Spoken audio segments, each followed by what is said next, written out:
একদিন রব্বানী গেল ডাক্তার দেখাতে। ডাক্তার জিজ্ঞেস করল, কি সমস্যা?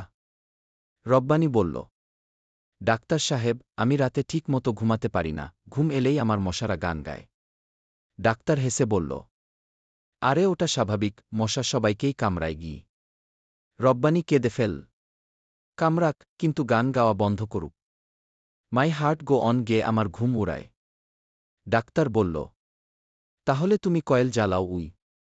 রব্বানী বলল, জ্বালাইছিলাম, কিন্তু কয়েলের গন্ধে মশারা এখন মাস্ক পরে আসে। ডাক্তার অবাক, বলল, তাহলে মশারির ভিতরে ঘুমাও উই। রব্বানী বলল, মশারির ভিতরে ঢুকলে তারা বাইরে থেকে বলে, ওই রে ভাইরা, আজ ভেতরে ভিআইপি ঘুমাচ্ছে।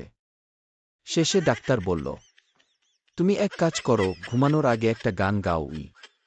রব্বানী বলল, তাহলে তো ওরা কোরাসে যোগ দেবে।